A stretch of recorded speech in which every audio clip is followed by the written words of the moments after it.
감사합니다. 하나님께 영광의 박수를 드립니다. 우리 옆에 있는 분들하고 한번 인사하도록 하겠습니다. 오늘 인사를 조금 바꿔서요. 성도님이 저의 응답입니다. 인사하겠습니다. 성도님이 저의 응답입니다. 한 번 더 인사하겠습니다. 오늘이 응답의 날입니다. 아멘. 저와 여러분들이 하나님의 은혜 속에 있다면 하나님은 우리의 만남이 응답이 되게 하시고 오늘이 응답이 되게 하실 것입니다.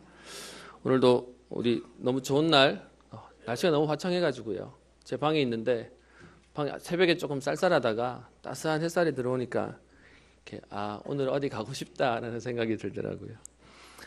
오늘 여러분 예배 가운데 또 중요한 하나님의 응답을 누리고 또 여러분 개인과 또 가정과 현장 시대 살리는 응답이 있기를 주의 이름으로 축원합니다. 저희 교회에 오면 많은 용어들을 듣게 되실 겁니다. 당연, 필연, 절대 이런저런 단어들을 많이 듣게 되실 텐데요. 우리의 신앙생활은 열심히 하는 게 아니고요. 생명 걸고 하는 겁니다. 근데 생명 걸어라는 게 아니라 생명 걸 가치가 있기 때문에 가는 것입니다. 여러분 왜 우리에게 기도하라고 할까요? 왜 우리에게 전도하라고 할까요? 그건 현장은 그리스도 없이는 안 되는 것입니다.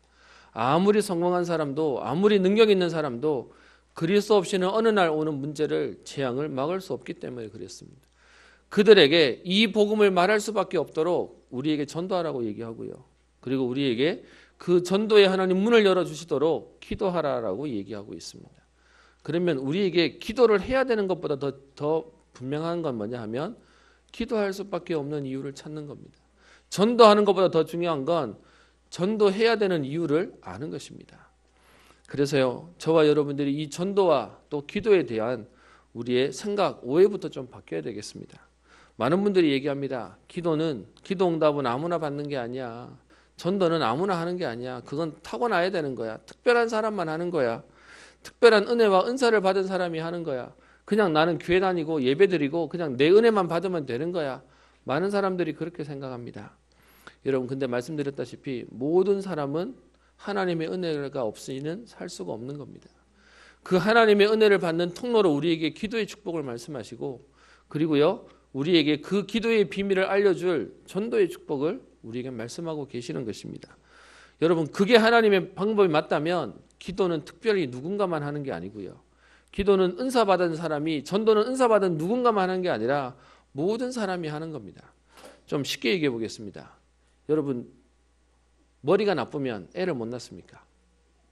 아니면 그러면 애를 못 키웁니까?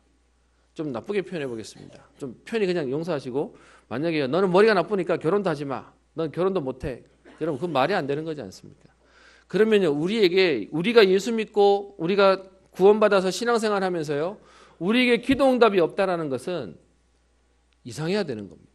하나님이 살아계시고 하나님 자녀가 기도 응답을 받는 건 당연한 것인데요. 뭔가가 우리가 복음의 영적인 걸 놓치고 나니까 기도 응답은 안 쉬운 거야. 기도가 많이 쌓여야 되는 거야. 성경을 많이 알고 신앙생활을 오래 해야 되는 거야 라고 착각하고 있습니다. 그리고 전도도요. 여러분 전도도 하나님이 우리에게 열심히 하는 특별한 사람에게 말 잘하고 성경 많이 아는 사람이 전도하는 게 아닙니다. 지금 이 자리에 우리 당사자가 와 있기 때문에 좀 조심스럽게 또 분명히 말할 수 있는 건 저희 딸이요 학교 가가지고 전도하자 소리 한 번도 안 했어요. 교회 오라 소리 한 번도 안 했어요. 그런데 친구가 옆에서 먼저 말 걸었어요. 나도 네가 다니는 교회 가면 안 돼? 우리 딸 충격받았어요. 되지. 그래가지고 그 친구 여기 와서 앉아 있습니다. 그렇게 와서 한 주 왔는데 이제 이렇게 와서 예배 드리고 있으니까 이제 이 친구 저희 딸 입장에서는 신기한 겁니다. 그러다가 이제 학교를 가서 이제 월화 수목 금요일이 되니까 우리 딸 마음속에 또 무슨 불신앙이 드냐. 이 친구가 이번 주는 갈까?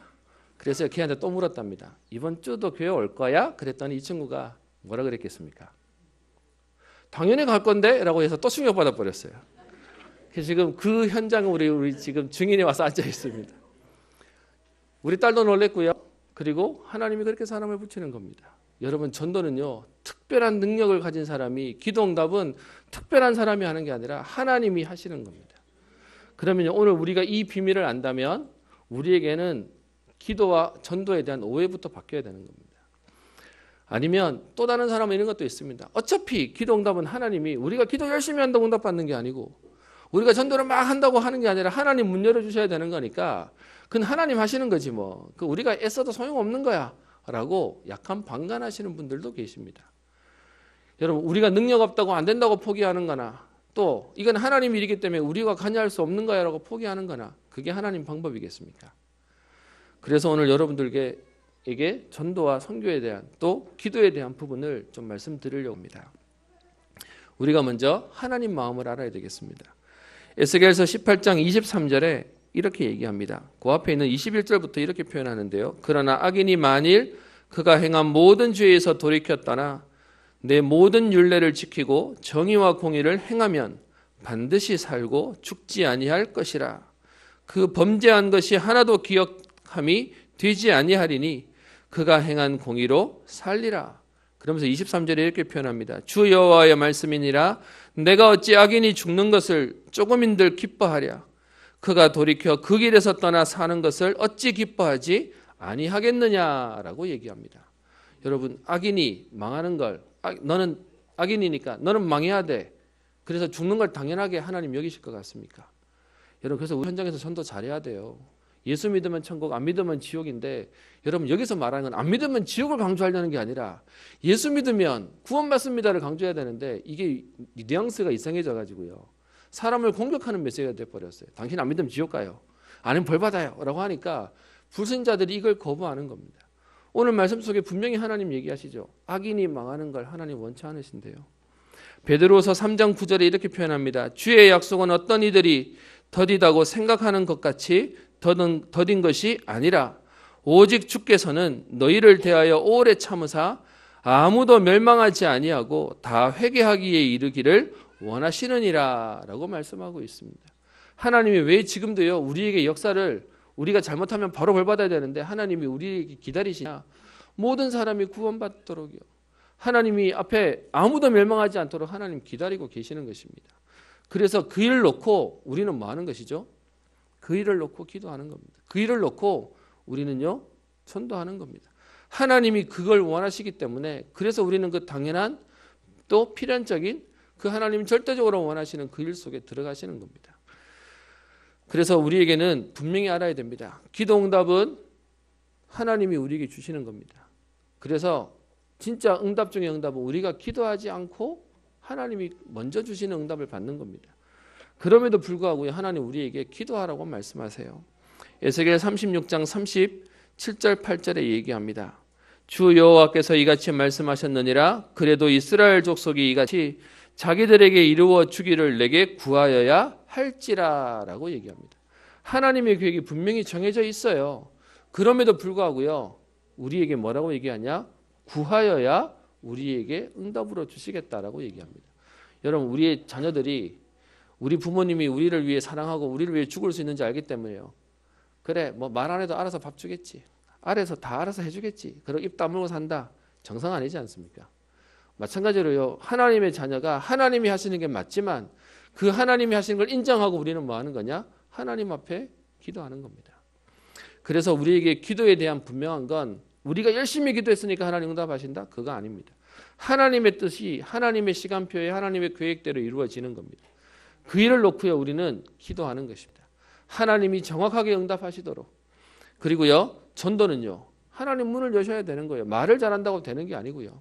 그런데 로마서 10장 13절부터 15절에 이렇게 얘기합니다. 누구든지 주의 이름을 부르는 자는 구원을 받으리라. 그런데요 그 다음 구절이 너무 재밌어요. 뭐라고 얘기하냐? 누구든지 주의 이름 부르면 구원 받는데 그런데 그들이 믿지 아니하는 일을 어찌 부르리요? 듣지도 못한 일을 어찌 믿으리요? 전파하는 자가 없이 어찌 들으리요? 라고 얘기합니다. 주의 이름을 부르면 구원 받는데 문제는요 주의 이름을 부르려니까 뭐가 있어야 돼요? 당연히 믿어야 돼요. 근데 믿으려니까 들어야 돼요. 들으려니까 말해주는 자가 있어야 된다는 거예요. 그러니까 여러분 네가 부르짖으면 구원받아 라고 하면서도요 우리가 말 안 하고 있다? 그러면 그들은 부르짖을 수 없는 겁니다. 그래서 여러분 로마서 10장 13절부터 15절에 보면 순서를 정확하게 해보면요 전파하는 자가 전파하면 그것을 듣고 듣는 자가 믿고 믿는 자가 부르고 여호와를 부르고 그 부르짖는 자가 구원받는다라고 얘기하고 있습니다. 그래서 우리에게요, 말씀하시는 그 15절 뒷부분에 이렇게 얘기하죠. 기록된 바 아름답도다 좋은 소식을 전하는 자들의 발이요함과 같으니라 라고 하면서요, 그래서 전도자의 걸음이 귀하다라고 얘기하고 있습니다. 그래서 저와 여러분들이 기도하는 우리의 삶이 우리에게 이 복음을 말하는 그 삶이 너무 귀하다고 얘기하는 겁니다. 여러분, 그래서 오해하지 마십시오. 기도와 전도는 누군가가 하는 게 아니고요, 누구만 하는 일이 아니라 모든 자에게 주시는 겁니다. 나는 잘 모르는데요. 그럼 하나님이요, 잘 모르는 사람을 붙이세요. 나는 저기 그 성경에 대해서 무식한데, 그러면 죄송합니다, 이런 표현 써서 무식한 사람 붙이세요. 그래서 하나님 우리에게 맞게 응답을 주시는 겁니다. 좀 바꿔서 얘기해 보겠습니다. 여러분, 우리 사역자란 말 많이 쓰시죠. 정말로 여러분, 응답받은 사람이 있는 교회에 정말 가난한 사람이 그 교회로 올 수 있겠습니까? 오지 말라고 말한 적은 없지만 불편할 겁니다. 반대로 너무 어려운 사람이, 너무 괜찮은 사람이 사역자로 선다고 칠게요. 그러면 그 사람의 사역하는 부분이 응답이고 감사할 수 있지만, 반대로는요, 그 상처 많은 사람이 교회 왔을 때 너무 괜찮은 사람이 사역하면 어떤 마음이 들까요? 당신은 다 되니까 그래서 되나 보네요 라고 할 수 있잖아요. 그러면 여러분, 응답 없는 나나 아니면 상처 많은 나도 사역자로 될 수 있습니까? 없습니까? 있습니다. 왜요? 내게 그런데도 불구하고 그리스도가 나를 살리시고 그리스도가 내게 은혜를 주십니다 라고 할 수 있는 증인으로 사는 겁니다. 꼭 응답받아야만이 아니라 문제 속에서 그 일에 증인되는 겁니다. 혹시 여러분 가정에 상처 있는 분 있으십니까? 아니면 여러분에게 직장이나 아니면 여러분 전문성에 약점 있는 분들 계십니까? 그게 되어야 전도가 되는 게 아니고요, 그 속에 하나님 하시는 메시지가 있습니다. 그래서 누구나 또 모든 사람이 응답받을 수 있습니다. 그래서 로마서 1장 16절에 얘기하죠.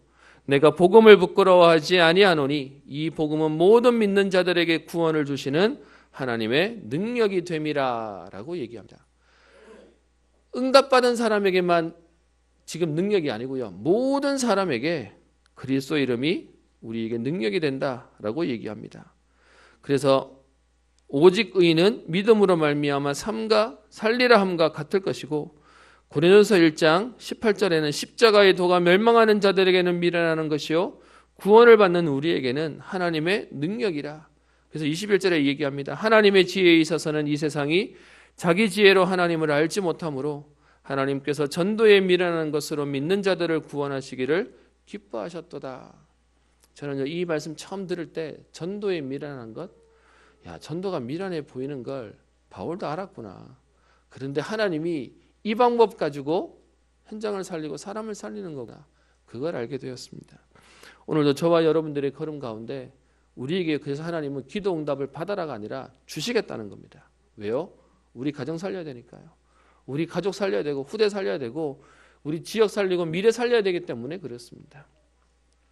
그래서 다니엘서 12장 3절에 이렇게 표현합니다. 지혜 있는 자는 궁창의 빛과 같이 빛날 것이요 많은 사람을 옳은 대로 돌아오게 한 자는 별과 같이 영원토록 빛나리라 라고 얘기합니다. 많은 사람을 옳은 대로 오게 하는 자, 여러분 진짜로 사람을 살릴 이 복음의 비밀을 알리는 자에게 하나님 어떻게 해요? 별과 같이 영원토록 빛나는 은혜를 주시겠다라고 말씀합니다. 그래서 여러분, 오늘 이 일은 언약 잡은 자를 통해 하나님이 하십니다. 하나님, 내가 기도 응답의 증인으로 서게 하시고, 하나님, 내가 전도자의 축복을 누리게 하셔서 오늘 제목이요, 모두를 살리는 전도자의 응답을 누리게 하옵소서. 우리 가족이 또 불신자가 또 현장에 보고 알만한 하나님의 응답을 누리는 여러분 되시기를 주의 이름으로 축원합니다. 우리 오늘 본문으로 돌아와서요, 우리 지난주에 신명기 14장의 말씀을 보고 앞부분만 봤는데 오늘 15장 얘기를 좀 보려고 합니다. 오늘 말씀은 15장뿐만 아니라 14장 22절부터 있는 내용과 또 15장 뒤에 있는 18절까지 있는 내용을 아우러서 좀 얘기를 드리겠습니다. 오늘 15장에는요, 밑도 끝도 없이 이렇게 얘기하고 있습니다. 매 7년 끝에는 면제하라라고 하는 말을 얘기하고 있습니다. 이 말의 의미가 무엇이냐 하면, 사람이 살다 보면 내가 예상치 못한, 계획치 못한 지출들이 생기고 또 일들이 생기다 보니까 이제 빚을 지게 되는 일이 생기는 겁니다. 그래서 오늘 보면 2절에 얘기하죠. 면제의 규례는 이러하니라 그의 이웃에게 구워진 모든 채주는, 이제 채권자하고 채무자 얘기가 나오는 겁니다. 그런데 이렇게 얘기하면서요, 7년마다 면제해주는, 탕감해주는 오늘 제도를 말하고 있습니다. 그러면서 그 탕감해주라고 얘기하는데 2절에 이렇게 표현하죠. 그것을 면제하고 그의 이웃에게나 그 형제에게 독촉하지 말지니라고 얘기합니다. 여러분, 빚으로 누군가에 빌려줬어요. 근데 그걸 못 갚으니까 7년이 지나고 난 뒤에는 그냥 못 받는 걸로 탕감해 주라는 겁니다. 여러분, 이거 이해되십니까? 그러면요, 빌려준 나는 그게 뭐가 되죠? 또 빚이 되는 거잖아요. 그런데 그래서 오늘 얘기합니다. 그 조건에 대해서 어떻게 얘기하냐 하면 3절에 이방인에게는 내가 독촉해라. 이방인에게는 받아라. 그런데 내 형제에게 대한 것은 어떻게 해요? 탕감해주고 면제해주고 지나가라고 얘기하는 겁니다. 여러분, 우리가 빌려준 거 못 받았다. 그래서 우리가 손해가 된다. 그래서 하나님 우리에게 망하게 하시도록 하려는 말은 아닙니다. 여러분, 무슨 말이냐? 여러 빌려줬는데 내 형제에게 빌려준 이거 안 받는다고 내가 망하지는 않잖아요. 그래서 거기에 대한 부분은 탕감해 주라라고 얘기하는 겁니다. 왜 이렇게 해야 됩니까? 오늘 7절에 보면 이렇게 얘기합니다. 어느 성읍에서든지 가난한 형제가 너와 함께 거주하거든 이라고 얘기합니다. 여러분, 어디를 가도요, 가난한 사람이 있게 돼 있어요. 아무리 성공된 데를 가도요, 아무리 약한 데를 가도 그 안에서 잘 되는 사람, 안 되는 사람은 정해져 있는 겁니다. 그래서 오늘 7절에 어느 성읍에서든지 가난한 형제가, 또 뒤에 11절에 보면 땅에는 언제든지 가난한 자가 그치지 아니하겠으므로라고 얘기합니다. 그러니까 어디를 가도 가난한 자가 있을 수밖에 없다. 성경은요, 그래서 11절 뒤에 얘기하기를 그런 사람에 대해서 뭐라고 표현하냐? 곤란한 자와 궁핍한 자다라고 얘기하고 있습니다. 이런 사람들에게 오늘 어떻게 표현하냐? 7년마다 면제해 주라. 무슨 말이냐 하면요, 1년, 2년, 3년, 4년, 5년, 6년이 되면 6년째가 되고 나고 7년째가 되는 그 해가 되면 지금까지 있었던 빚은 모든 것에 대해서 오늘 이 해에서 면제하고 탕감 이래가지고 갚을 필요 없다라고 해주라는 겁니다. 그럼 그 해가 지나가고 그 다음 해는요, 그런 의미가 아니라 그냥 영원히 없애주라라고 얘기하는 겁니다. 왜 그럴 수밖에 없냐? 계속 누군가는 가난한 사람이 나올 수밖에 없고 어디에서는 어려운 사람이 있을 수밖에 없는 것이다. 오늘 보지는 않을 거지만 여러분, 12절부터 있는 18절에 있는 내용은요, 그 빚을 못 갚아가지고 뭐가 되냐? 노예가 되기도 해요. 근데 그 노예된 사람들은 그렇게 6년 동안 열심히 너를 섬겼거든. 12절에 나오죠. 7째 해에 너는 그를 놓아 자유롭게 해주라라고 하는 말도 있습니다. 아니, 빚을 못 갚았는데요, 그 빚을 못 갚아서 노예가 되면 빚을 다 갚을 때까지 계속 노예가 돼야 돼요. 그런데 7년째가 되면 못 갚아도 그냥 놔주라는 겁니다. 여러분, 성경은 한 걸음 더 나가요. 어디까지 얘기하냐? 13절에 그를 놓아 자유하게 할 때에는 빈손으로 가게 하지 말고라고 얘기합니다. 빚을 진 사람이 빚 때문에 노예가 됐는데요, 그 사람이 자유롭게 놓아주는 것만 해도 대단한 거잖아요. 근데 그렇게 해서 내줘봐야 나와가지고 소위 말하는 자본이 없기 때문에 또 빚지게 될 거고, 그러면 또 노예가 될 거니까 그렇게 해서 갔던 그 사람, 그렇게 해서 지금 노예가 풀려나는 이 사람을 그냥 보내지 말고 14절에 내 양무리 중에서 타작마당에서와 포도주 틀에서 그에게 후히 주어라. 그래서 그거 가지고 나가가지고 다시는 노예가 되지 않도록, 빚지지 않을 수 있도록 자본금 챙겨서 보내줘라 라는 말까지 하고 있습니다. 여러분, 우리 아무리 하나님 말씀이지만 우리의 상식으로 이거 이해되십니까? 우리 오늘 하나님 말씀대로 이렇게 사시기를 바랍니다 하면 여러분 아멘 하시겠죠? 아멘? 그래서 오늘 여러분 말씀을 그래서 자세히 보셔야 됩니다. 말씀에 뭐라고 얘기하냐? 오늘 이렇게 되어 있습니다. 우리의 자세와 태도는 어떻게 되냐라고 얘기하면서요, 이렇게 얘기합니다. 7절에요. 내 하나님 여호와께서 내게 주신 땅 어느 성읍에서든지 가난한 형제가 너와 함께 거주하거든 그 가난한 형제에게 뭘 하지 말라고요? 내 마음을 완악하게 하지 말며 내 손을 움켜주지 말라라고 얘기합니다. 그 가난한 자에게 어떻게 해요? 여러분, 우리가 사람을 보면 그거 있습니다. 게으른 사람, 지금 갑자기 가난하다 이 말이 아니라 원래 그 사람 자체가 게을러요. 가난할 수밖에 없는 인생을 살아요. 그럼 우리 마음속에 어떤 마음이 들죠? 얼굴로는 절대 표현 안 내지만 속으로는요, 딱 무시하잖아요. 어떤 면에서는 딱 아니라고 제껴버리잖아요. 여러분 가족 가운데서도 그런 거 있지 않습니까? 딴 사람은 모르겠는데 저 사람이 돈 빌려려고 하면 절대 안 빌려주잖아요. 뭐 그럴 수밖에 없는 구멍, 영적 문제도 있습니다. 근데 오늘 표현하기를 어떻게 얘기하냐? 내 마음을 완악하게 하지 말고 내 손을 움켜주지 마라. 그러면서 어떻게 하라고 얘기합니까? 8절에 얘기합니다. 반드시 내 손을 그에게 펴서 그에게 필요한 대로 쓸 것을 넉넉히 구워주라 라고 얘기합니다. 지금요, 예배 시작할 때 인사할 때마다 얼굴이 되게 편하셨거든요. 근데 지금 갑자기 되게 얼굴이 무거워지셨어요. 순서를 조금 바꾸겠습니다. 오늘요, 이 말씀을 하시면서 하나님의 약속이 있습니다. 그게 오늘 보실까요? 3절에 보면 이방인에게는 내가 독촉하려니와 내 형제에게 구워진 것은 내 손에서 면제해라. 7년째가 되면 다 탕감해라. 왜 그래야 되냐? 오늘 4절에 얘기합니다. 여러분 성경에 4절 5절 같이 되어 있죠. 내가 만일 내 하나님 여호와의 말씀만 듣고 내가 오늘 내게 내리는 그 명령을 다 지켜 행하면, 같이 읽을까요? 시작. 내 하나님 여호와께서 내게 기업으로 주신 땅에서 내가 반드시 복을 받으리니 너희 중에 가난한 자가 없으리라. 아멘. 하나님의 약속이 뭐냐? 이렇게 하면 안 될 것 같지? 그런데요, 그렇게 하면 너뿐만 아니라 너희 중에 가난한 자가 없는 하나님이 공동체의 응답을 주시겠다라고 약속하시는 거예요. 그리고 6절에 어떻게 얘기하죠? 내 하나님 여호와께서 내게 허락하신 대로 내게 복을 주시리니 내가 여러 나라에 꾸어 줄지라도 너는 꾸지 아니하겠고 내가 여러 나라를 통치할지라도 너는 통치를 당하지 아니하리라 라고 얘기합니다. 여러분, 이런 법은 옛날부터 지금까지, 그리고요, 전 세계 어디에도 이런 법은 없어요. 이렇게 하면 다 망한다고 생각할 거니까요. 근데 여러분, 하나님의 법은 뭐냐? 모두를 살리는 겁니다. 그래서 오늘 말씀을 여러분 자세히 이 약속 가운데 우리 한번 말씀을 봅시다. 그래서 7절에 그들을 향해서 네 마음을 완악하게 하지 말고 내 손을 움켜쥐지 말고 이렇게 쓰는데 인색하지 말라고 얘기하는 거죠. 그래서 8절에 얘기하기를 7절에 반대되는 내용을 얘기하고 있습니다. 반드시 내 손을 그에게 펴서 그에게 필요한 대로 쓸 것을 어떻게 주라고요? 넉넉히 구워주래요.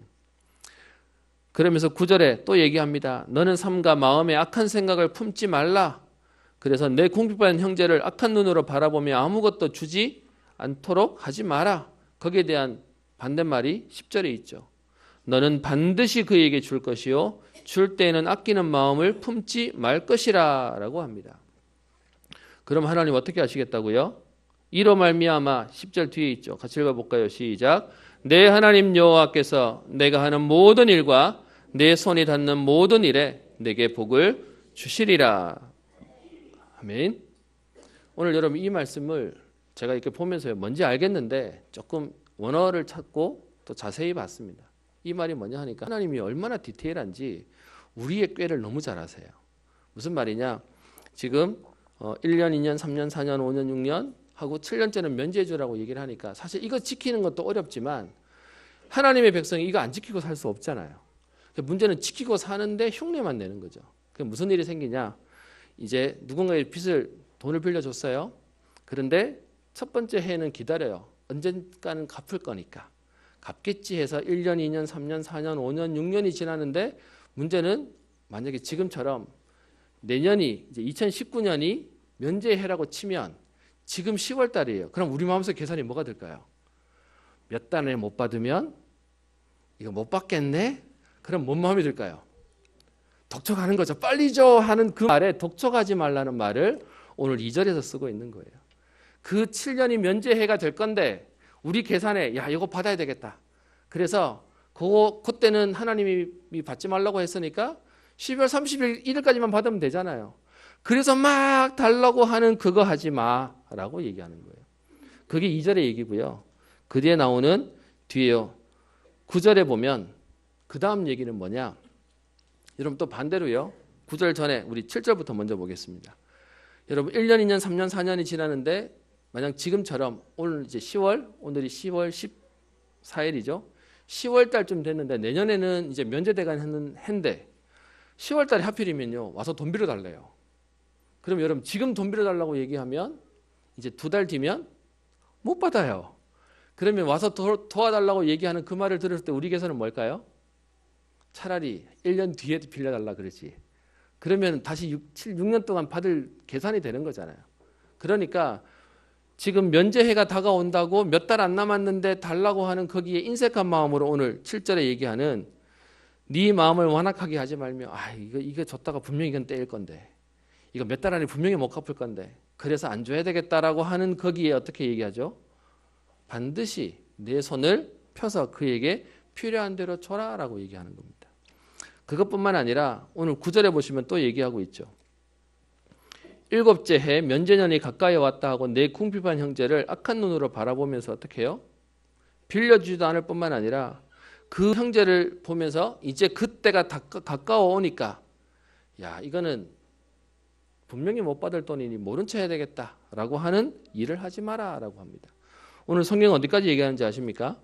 10절 9절 뒤에 보면 만약에 그렇게 해서 아무것도 못 받으면 그가 너를 여호와께 호소하리니 그것이 네게 죄가 된대요. 아니 이런 말도 안 되는 돈 안 빌려줬다고 죄가 된대요. 이게 말이 됩니까? 그래서 오늘 여러분 하나님의 마음을 아시고 보셔야 되는 겁니다. 오늘 말씀 가운데 이 말씀을 계속 하시게 되는 이유가 뭐라고 생각하십니까? 하나님의 마음은 응답받는 몇 사람에 대한 마음이 아니세요. 모두가 응답받기를 바라시는 겁니다. 여러분 이걸 우리 남이라고 얘기하면 어렵다면 조금 우리가 이해할 수 있게 쉽게 얘기하겠습니다. 여러분이 부모님이신데 여러분의 자녀가 한 둘, 셋, 서너 된다고 칠게요. 그중에요 셋 있는 집에서 둘은 너무 괜찮게 살아. 뭐 먹고 사는데 문제가 없이 잘 앞가름하고 살아요. 근데 그중에요 한 가정은 소위 말하면 계속 어려움을 당해요. 여러분 같으면 모른 척 하실 수 있습니까? 모른 척 하면 안 되는 거 아닙니까? 여기서 얘기하는 부분에 오늘 얘기합니다. 그래서요 이방인에게는 독촉할 수 있지만 내 형제에게는 내 동족에게는 그렇게 하지 마라라고 얘기하면서요. 그런데 그들을 돌아볼 수 있는 우리의 마음과 우리의 중심을 얘기하면서요. 그런 하나님의 말씀대로 살겠다고 모든 사람을 살리겠다는 마음으로 살면 하나님 어떻게 하시겠다고 얘기합니까? 내가 반드시 복을 받으리니요.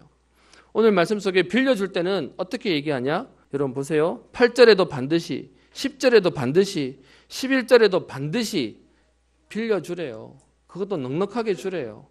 그런데 그래 놓고서는 오늘 하나님 말씀에 4절 5절에 있는 말씀 속에 그렇게 하면 여호와께서 내게 기업으로 주신 땅에서 내가 반드시 복을 받게 될 것이다 라고 얘기합니다.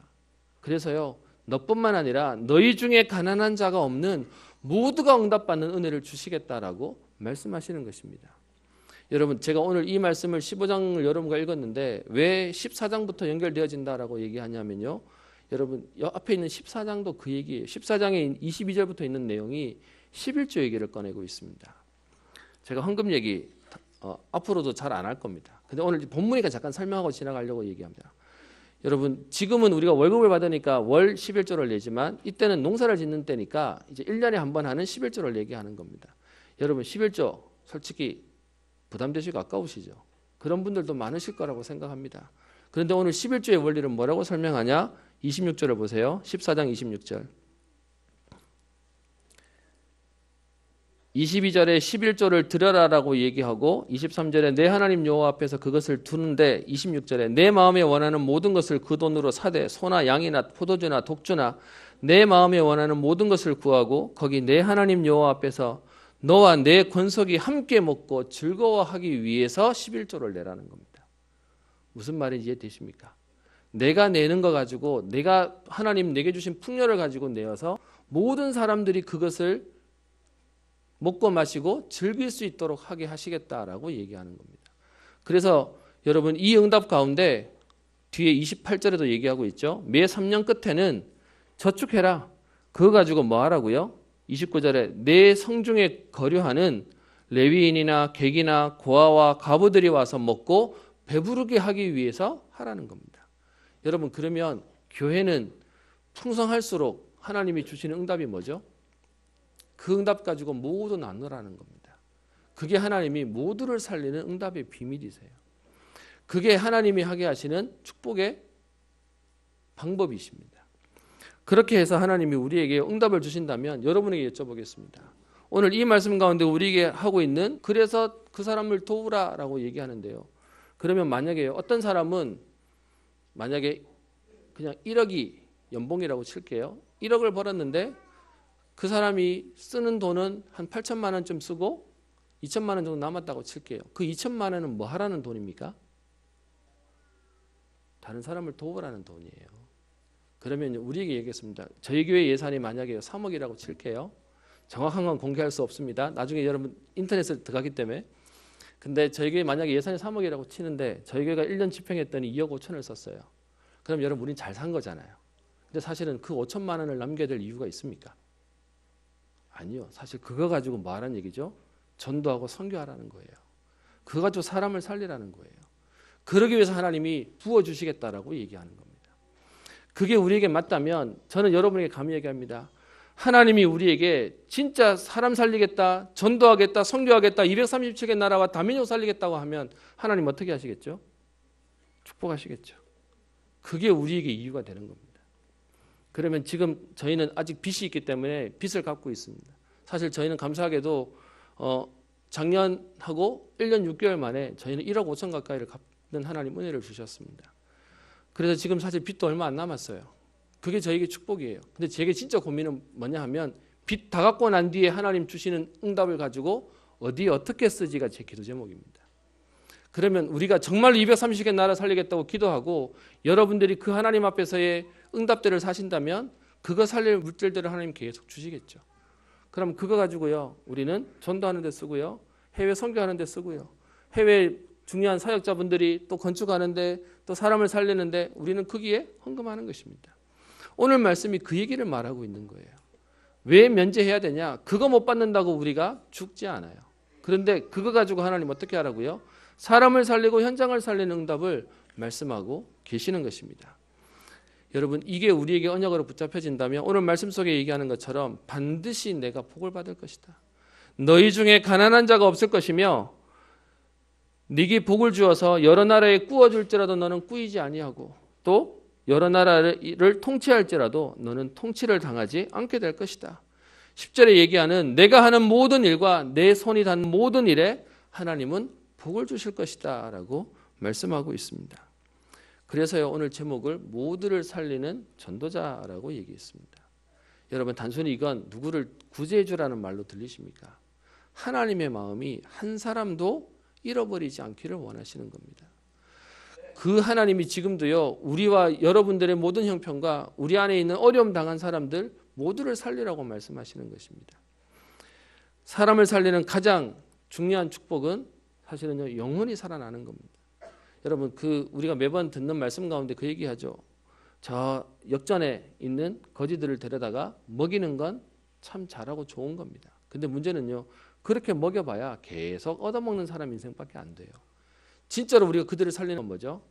더 이상 얻어먹지 않아도 될 만큼 영혼이 치유되어져서 가정을 이루고 어떤 면에서 직장을 이루게 다니면서 본인이 할 수 있는 일들을 감당하는 게 맞는 겁니다. 우리가 하는 가장 중요한 전도가 뭐냐? 그 사람이 영혼이 지금 하나님 떠났기 때문에 하나님 만나 그 사람의 인생이 바뀌어지도록 돕는 게 제일 중요한 겁니다. 그 일과 함께 우리에게 해야 되는 건 뭐냐? 정말로 그들이 어렵다면 여러분 오늘 이건 우리가 뭐 구제를 많이 합시다, 헌금을 많이 합시다 그 말을 말하는 게 아니고요. 우리의 중심이 사람을 돕는데 사람을 보는데 우리의 마음이 있는 겁니다. 그래서 여러분 지금도 예배 드리시면서 내가 하나님 앞에 예배 제일 잘 드려야 되는 거 맞습니다. 근데 내 옆에 성경 찾는 데 서투시고 찬송가 하시는데 서투시면 도와도 드리고 말도 걸어 드리고 그러면서요 도움도 되고 함께 응답도 받는 겁니다. 말씀의 결론을 내려고 합니다. 오늘 이 말씀을 우리에게 하는 내용이 오늘 15장 1절부터 11절에 있는 빚을 탕감하는 내용이 아니고요. 앞에 있는 11조도 마찬가지고 15장에 나오는 빚을 탕감하는 내용, 그 뒤에 12절부터 18절에 나오는 내 동족, 노예로 있는 자들을 자유롭게 풀어주라는 모든 내용이 전부 다 뭡니까? 모두가 응답받게 만드는 겁니다. 저와 여러분들의 걸음이 뭐 하는 거죠? 모두를 살리는 전도자의 걸음입니다. 그러면서 여러분 우리는 기억해야 될 게 있습니다. 15장 2절에 보면 이렇게 얘기하고 있죠.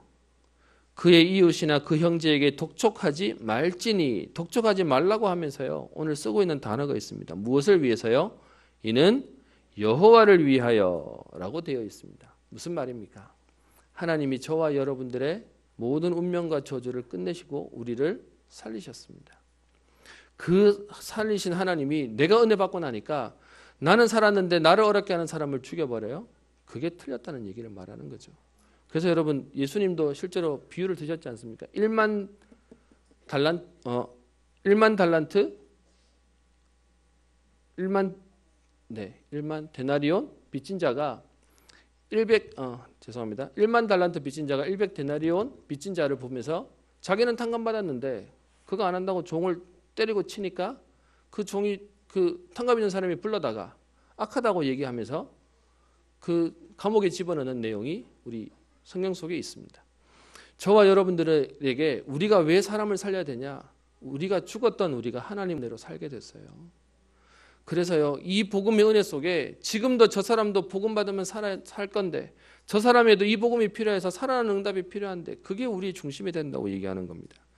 그래서요, 우리의 삶은 어떤 삶이요? 구별된 삶이요. 여러분, 우리가 구별된 삶을 살겠다면 하나님 어떤 응답을 주십니까? 구별된 응답을 주세요. 그게 오늘 얘기하는 너희가 하나님 여호와께서 내게 내리는 명령을 다 지켜 행하면 여호와께서 내게 반드시 복을 내리실 거고 복을 받게 할 것이며 너희 중에 가난한 자가 없게 하실 것이다 라고 얘기합니다. 여러분, 원래 면제하는 이 내용은 이스라엘 백성뿐만 아니라 우리 옛날 고대가 농경사회였어요. 그러다 보니까 여러분 죄송합니다. 저는 그 바깥에 나가 꽃을 보면 구별이 안 돼요. 그냥 이건 꽃이구나 이렇게 해서 구별 안 되는 사람인데, 그래서 들은 말이 있지 않습니까? 농사 지으면 여러분 농사 짓는 거기서 수확이 나와도 매년 농사 지으면 얼마 지나고 나면은 수확 안 열린다면서요. 밭을 놀게 해줘야 된다면서요. 그러니까 이제 뭐 여기서 얘기하는 6년 일하고 이제 한 해는 쉬게 만들어라라고 되어 있는 겁니다. 그게 하나님 만드신 안식년의 제도였고 그게 희년이라고 하는 뒤에 나가는 그 응답들을 만드는 축복입니다. 근데 여러분, 사람들이 이 하나님 말씀을 가지고 한 해를 쉬게 하고 탕감해 주는 이 응답을 놓쳐버려요. 뭔 말이냐? 다른 말 얘기하면 여러분, 한 해를 쉬라는 얘기는 쉬라고 하는데 명령이 있는 게 아니라 6년 동안 6일 동안 하나님 응답을 주시는 거 가지고 7일째는 쉴 수 있는 은혜를 주시겠다는 얘기거든요. 그런데 6일 동안 해서 7일째 쉬는 응답을 받는 사람들이 하나님 모르니까, 하나님 악해지니까 어떻게 얘기하냐? 야, 6일 받아서 이만큼이면 7일 일하면 더 잘 되겠네? 라고 해서요, 그게 완전히 무너져 버린 겁니다. 그래서 그들이 그걸 노예도 또 사람도 땅도 하다 보니까 그 땅이 완전 황폐해져 버렸어요. 그래서 성경학자들 가운데 뭐라고 얘기하냐? 하나님이 이스라엘 백성을 바벨론의 포로로 잡혀가게 한 이유가 뭐냐? 땅을 쉬게 하라고 얘기하는 하나님의 약속을 안 지키는 이스라엘 백성들에게 강제로 다 데리고 가버려가지고요, 이스라엘 땅을 쉬게 만들어줬다는 거예요. 그래서 70년 뒤에 돌아오게 만들어서 다시 그 땅을 거주하게 하셨다는 말도 있습니다. 뭔 말이냐? 우리가 지금도요, 이건 단순히 땅 얘기를 말하는 게 아니라 삶의 원리를 얘기하는 겁니다. 저와 여러분들에게 하나님은 주일날 예배드릴 수 있도록 6일 동안의 응답을 통해 이 날은 안식일로 할 수 있는 은혜를 주시겠다라고 얘기하는 겁니다. 그 믿음 가지고 살라는 겁니다. 그랬더니 여러분, 그렇게 돌아온 이스라엘 백성들이 사실은 돌아와 봤더니 또 뭐가 되죠? 로마의 포로가 되어 있어요. 여전히 전에는 바벨론의 포로가 되어가지고 포로 잡혀갔는데 돌아왔더니 로마의 속국으로 또 살아야 돼요. 근데 여러분, 거기에 있던 초대교회가 이 언약을 붙잡고 믿음으로 살았더니 하나님 회복시키는 축복이 있죠. 그게 뭡니까? 사도행전 2장 44절부터 47절에 보면 초대교회가 했던 얘기들이 나오죠. 믿는 사람이 다 함께 있어 모든 물건을 서로 통용하고 또 재산과 소유를 팔아 각 사람의 필요를 따라 나눠주며 날마다 마음을 같이하여 성전에 모이기를 힘쓰고 집에서 떡을 떼며 기쁨과 순전한 마음으로 음식을 먹고 하나님을 찬미하며 또 온 백성에게 칭송을 받으니 주께서 구원받는 사람을 날마다 더하게 하시니라. 초대교회가요, 이게 돼버린 거예요. 하나님 앞에서 내가 아니라 우리가 되도록 통용할 수 있을 만한, 다른 사람과 모두를 살릴 만한 중심으로 살다 보니까 하나님 어떻게 해요? 그 초대교회를 풍성하게 하셔버렸어요. 사도행전 4장 32절부터 35절에 보면 믿는 무리가 한 마음과 한 뜻이 되어 모든 물건을 서로 통용하고 자기 물건을 조금 더 자기 것이라 하는 이가 하나도 없더라. 사도들이 큰 권능으로 주 예수의 부활을 증언하니 무리가 큰 은혜를 받아 그 중에 가난한 사람이 없대. 이는 밭과 집 있는 자는 팔아 그 판 것의 값을 가져다가 사도들의 발 앞에 두니 각 사람의 필요를 따라 나누어 줌이라라고 얘기합니다. 그래서 초대교회가 그 응답을 받게 된 거예요. 그럼 여러분, 오늘부터 갑자기 이제 내 거 없다 이거 하자는 얘기가 아니고요, 우리의 마음이 사람을 살리자는 겁니다. 그 사람을 살리는 가장 중요한 건 말씀드린 복음을 통해 그 사람의 영혼이 구원받는 하나님의 은혜 속에 들어가는 게 최고의 전도고요. 그리고 그 사람이 그 일을 할 수 있도록 뭐 하도록요? 오늘 전인치유라는 제가 말을 썼는데요. 그 사람의 생각도 마음도 어루만지고 필요하다면 그 사람의 필요도 돕는 그 역할들을 누리는 겁니다. 저는 말씀을 준비하면서요, 그런 마음이 들었습니다. 하나님 우리에게 응답을 주시면 우리를 위한 게 아니라 전도와 선교를 놓고 하나님 세상을 살리고 시대를 살리는 일에 쓸 교회로 하나님 그런 언약 잡은 교회의 축복을 여러분과 함께 누리도록 하나님 축복 주옵소서라고 기도 제목을 잡았습니다. 그래서 우리가 이 중심이 준비되어지면 하나님은 역사하실 것입니다. 저에게 빚도 갚아야 되고요. 이제 우리 렘넌트 키우려면 사실은 교육관도 짓고 또 렘넌트 키울 수 있는 중요한 시설도 받아야 되겠습니다. 그렇지만 우리의 가슴 속에 있는 건 뭐냐? 모두를 살리는 겁니다. 우리 후대를 살리고 237개와 다민족을 살리는 언약 속에 최고의 축복을 누리시며 하나님의 말씀이면 됩니다 라고 고백할 수 있는 증인의 응답이 또 주에게 축복이 저와 여러분들의 있기를 주의 이름으로 축원합니다. 기도합니다. 살아계신 하나님 아버지, 오늘도 강단을 통하여 우리에게 말씀 주신 주님, 하나님이 약속하신 가나안 땅을 들어가기 전에 우리에게 믿음을 준비하며 그릇을 준비하라고 말씀하신 주님, 그래서 우리에게 모두를 살리는 전도자의 응답을 누리도록 하나님 우리에게 오늘 말씀 주시니 감사를 드립니다. 237개와 세계를 살릴 우리의 믿음이 준비되며 또 하나님 우리의 그릇이 준비되어지게 하여 주셔서 하나님 우리에게 응답으로 주시는 모든 축복들이 렘넌트를 살리며 미래를 살리며 또 지역과 민족과 세계를 살리는 응답의 그릇 되게 하옵소서. 하나님 이 응답을 누리도록 우리 모든 성도님들의 모든 산업을 축복하시며 우리 렘넌트의 학업을 축복하여 주옵시며 저들의 경제를 하나님 넉넉하게 하여 주셔서 내가 반드시 복을 받으리니 너희 중에 가난한 자가 없게 하실 것이라고 약속하시며 꾸어줄지라도 꾸이지 아니하고 통치할지라도 통치를 당하지 않게 하시겠다고 약속하신 주님, 내가 하는 모든 일과 내 손에 닿는 모든 일에 복을 주시는 하나님의 역사를 통하여 237개 다민족과 세계를 살리는 전도자의 비밀을 누리는 모든 성도님들 되게 하옵소서. 감사드리며 살아계신 우리 주 예수님 이름으로 기도합니다.